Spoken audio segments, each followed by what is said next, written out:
So, how does mindset affect the ability to be resilient? Or how can it work for you and against you? I have got Kristen Van Tilburg here today, and she is going to help us answer that question. Welcome, Kristen. Hi, everybody. Welcome. Thank you. Yeah, Kristen is a mindset strategist, and she especially is an expert on burnout, particularly in the nursing profession, correct? That's right. Oh, fabulous. So tell us a little bit about mindset and burnout and how that mindset affects our ability to be more resilient.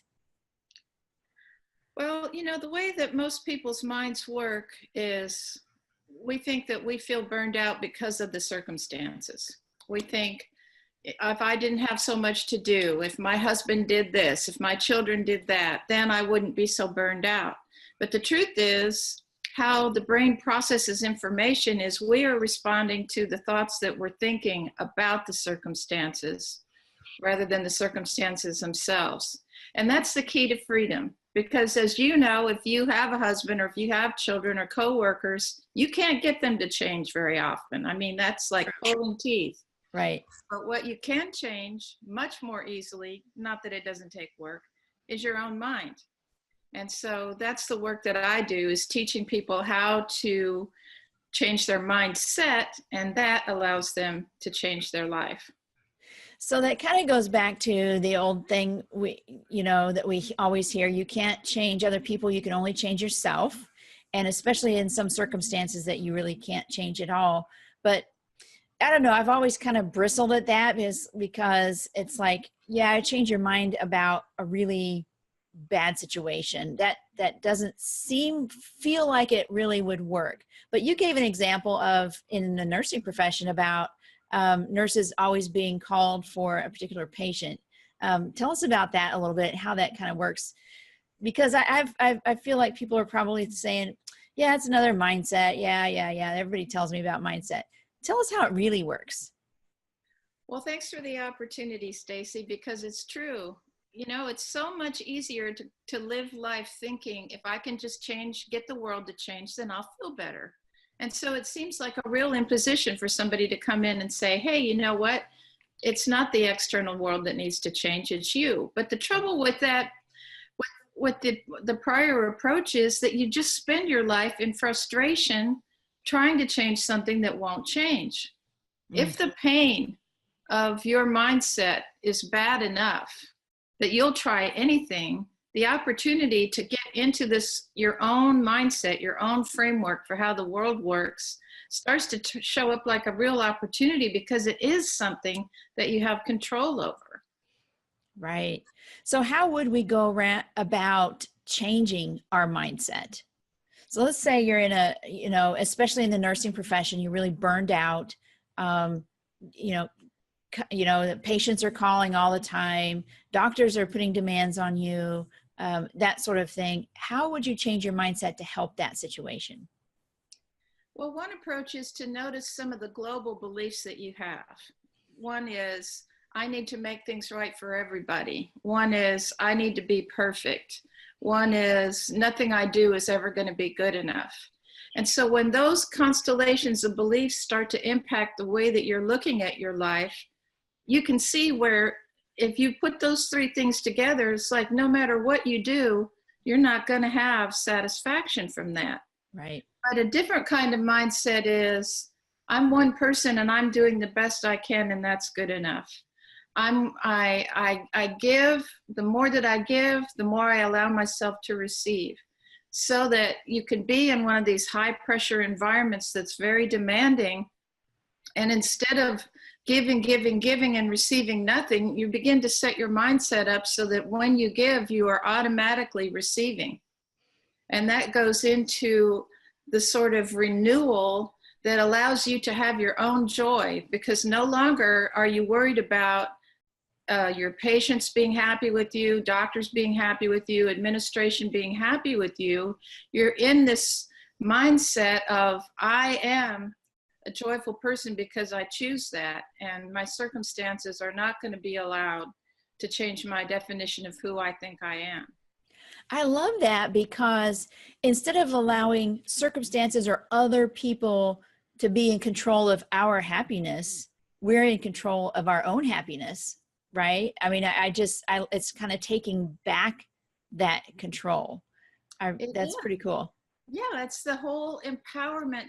This is the very essence of empowerment, is to understand that the way that I set up my reality, the beliefs that I hold about myself, life, and other people, that is what determines whether I'm joyful or whether I'm miserable. And then Right. the circumstances can be what they are. Sure, you can prefer that this doesn't happen and prefer that that does happen. That doesn't change. But instead of saying, I can't be happy unless this happens and that happens, you live in a condition of, I'm generating my own sense of joy, and circumstances can be what they are. And that has applications in every area of your life, right? And I'm thinking of people who have an angry spouse, and the fact that the spouse is angry makes you upset, and you try to do everything you can to appease them, right? And your happiness is conditional on their happiness. When they're happy, you're okay. When they're not happy, you're not okay. And you're giving away a lot of power, and you're giving away your happiness. So if you can have that happiness inside, and isn't that kind of the definition of codependency, is you're allowing someone else's feelings to affect you, affect your happiness, and you feel like you've got to help them be happy. But every person has to be happy on their own, right? They don't have to be, but if they're not, it's because they've given away that choice. Right, That's what right. I love about learning this work, because when people really see the empowerment that they can give themselves, then instead of it being a chore or something that they resent, it's like, oh, what a relief. My Right. husband doesn't have to, I can quit trying to change my husband. How cool is that? Exactly. Oh, And I wouldn't love that. it be wonderful to discover that he kind of likes that too, and that all of a sudden your relationship just blows up with a whole different level of intimacy. That could happen. So tell me, what would some of the first steps be if someone wanted to change their own mindset? They wanted to be happy within themselves, regardless of external circumstances. What would be the first couple of steps that they should do? Well, I like to invite people to do a thought download. This can be even a daily exercise, and I know this is something that you advocate too. Listen to yourself thinking and write this stuff down. Yes. Yeah. And the reason for that is because there's a lot of chaos going on in our head, right? There's a lot of stuff going on up there. And a lot of times we're not even aware of the things that we're telling ourselves. And when you write it down, you get it in black and white, then you become aware of what your thoughts are doing, what you're telling yourself. And then you can take control over that. I love that. What else could people do? Well, once you see what those thoughts are, then you can ask yourself, what would be a more empowering thought? For example, with the nurses, patient A is just a real pain and is making a lot of demands. So the bell rings and it's patient A. Now the nurse can either think, oh my gosh, that's patient A again. I'm so sick of this person. Or they Mm-hmm. can think, wow, another opportunity for me to give. And as I give, I receive. So Right. answering patient A isn't about patient A anymore. It's about opening up to receive that energy that is always available if we just let it in. Right. Oh, I love that. Love that. Love that. So tell us a little bit about where they can find more information about, preventing burnout, and, whatever profession you're in, how can we prevent burnout? Well, my website is burnoutfix.com, and I have resources there. One is an assessment where you can actually find yourself on this 12-phase scale of burnout and locate where you are. Because unfortunately, burnout doesn't fix itself. Yeah. And in fact, it's kind of a nasty downward spiral. So if you can place yourself on the scale earlier than later in the game, it's a whole lot easier to turn it around. So Oh, that's yeah. free on my website.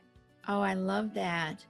Kristen, thank you so much for hopping on and just giving us a wealth of information and actionable information that we can use and stop burnout, start becoming happier people by taking control of our mindset. Appreciate that. You're so welcome, Stacy. Look forward to talking to you again.